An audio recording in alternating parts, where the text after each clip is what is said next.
of course, Broadhead had to score against us. Absolutely written in the stars, wasn't it?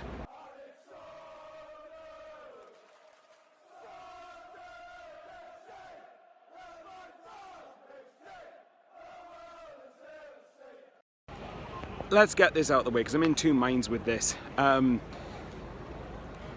think we definitely need attacking reinforcements, and I think that if there's any positive, I suppose, from that game, it's that it further highlights the need for attacking reinforcements. Although I'd like to think that Speaking would have already known that.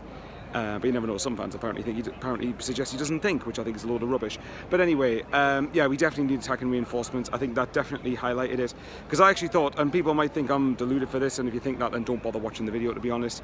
But I thought first half we played all right. I think we pressed really well. I think we forced them into mistakes a lot. The problem was we played all right up until we got into their final third, and then we just didn't seem to know what to do. And yes, granted, that's where the supposed lack of quality from not having Ahmad here comes into it. But we lost that game because, well, let's be honest, we lost that game because we're letting 2 goals. And to be honest, I don't really give 2 hoots if you're tired about me going on about clean sheets, because to be perfectly honest, I think we need to wake up. Teams at the top don't let in the goals we conceded today. Now, is that me writing the season off after 1 game? No, and I highly suggest fans don't fall into that trap either. We definitely need, like I said, we need more reinforcements, but this is why I go on about defending, because although the first one, I would argue, there's an element of fortune about it, the second one was awful.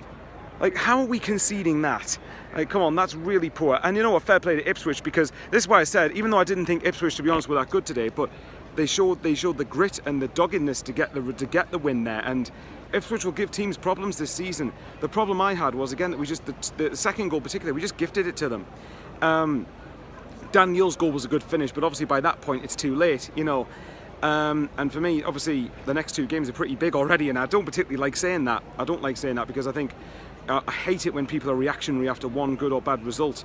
You know, you've got to try and look at the bigger picture rather than just looking at the game in front of you. But we definitely need attacking reinforcements, though. We definitely do. And I think, again, like I said before, if there's going to be any positive from this, that it further highlights that and hopefully means we'll actually address it sooner rather than later, preferably. As far as the game goes, like I said, first half we did all right. I mean, the best chance we had, I think, was when Pierre-Ekwa had a shot outside the box and their keeper basically spills it into the path of Joe Bellingham, and somehow he doesn't tap that in. If he scores that, it's obviously a different game, but didn't happen, did it? So it's a moot point, really. But yeah, I mean, and then the second half, the second half until we scored was really poor. Even then, we had chances to nick something from the game, but like from probably the first opening half an hour of that second half, we just could not get into a rhythm at all. And again, fair play to Ipswich, you know, they did what they had to do defensively. I just think we made it a bit too easy for them. But again, I don't want people trying to dress up conceding those 2 goals just because we don't have a striker, even though we do, we have Hamir, but we obviously can't just have him. We need someone else. We had this so much last season, and I grow so tired of it when people say, like, you know, again, like the Stoke home game last season, for example, not one of the goals we conceded in that game came from not having a forward. Can we actually start taking responsibility defensively and stop conceding silly goals? And look, I know you're not going to keep clean sheets every game. I know you're not. Obviously, before anyone tries to be funny in the comments, I understand you're not going to concede, you're not going to keep clean sheets every game, but you've got to be keeping clean sheets. You've got to be keeping them more times than you don't keep them to give yourself the platform to win games. People need to realise that football isn't just about the front end of the pitch. It's about doing the job at the back as well. But it is what it is. We move on, unfortunately. Unfortunately, not the start we wanted, but there you go. Ipswich will have a good journey back, and rightly so. And yeah, quickly touch on the other 2 things that happened later this week. Ballard getting a new contract was good. Either it means he's going to be here longer term, or it means we're going to add something to his fee if we do sell him. And Lahadji's gone, and hopefully we got a fair bit of money from that, and we used that to get another good striker in.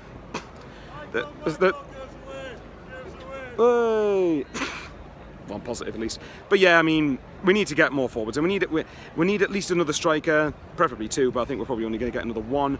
We need to get another striker. We now need a Lahadji replacement, and I think maybe a more of an experienced defensive midfielder just to help Dan Neil and Pierre-Ekwa out across the season. That's not one thing I necessarily think we need, but it's something I wouldn't mind. And also a number 10, like an Ahmad replacement, if we can find one, would be great. But I think I have a feeling that'll come in the last couple of weeks of the window.